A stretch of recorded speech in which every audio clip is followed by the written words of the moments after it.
Madam, ತಾವು ಅದ್ರಲ್ಲಿ ಉಲ್ಲೇಖ ಮಾಡಿದ್ದೀರಾ ಈ ರೀತಿ ದರ್ಶನ್ ಮಾಡುವಂತ ಸ್ವಭಾವದವ್ರು ಅಲ್ಲ ಅನ್ನೋದು. ಬಟ್ ಸಾಕ್ಷಿಗಳು ಬಹಳಷ್ಟು ಇದೆ ಅನ್ನೋಂಥದ್ದು ಕೂಡ ಪೊಲೀಸರು ಹೇಳ್ತಾ ಇದ್ದಾರೆ. ಜಡ್ಜ್ ಮುಂದೆ ಕೂಡ ಅದನ್ನ ಮುಂದಿಟ್ಟಿದ್ದಾರೆ ಅನ್ನೋಂಥದ್ದು.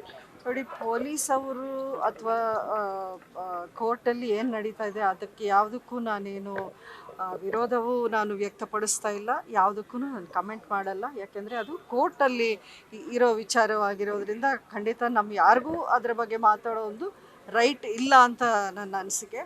ಖಂಡಿತ ಐ ರೆಸ್ಪೆಕ್ಟ್ ದ ಲಾ.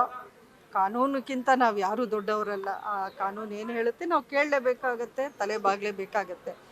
ನಾನು ಹೇಳಿರೋದು ನನ್ನ ವಿಶ್ವಾಸ, ನನ್ನ ನಂಬಿಕೆ. ನಾನು ಕಂಡಂಥ ದರ್ಶನ್ ಅವ್ರು ಎಲ್ರಿಗೂ ಒಂದು ಹೆಲ್ಪ್ ಮಾಡುವಂಥ ಒಂದು ನೇಚರು ತುಂಬಾ.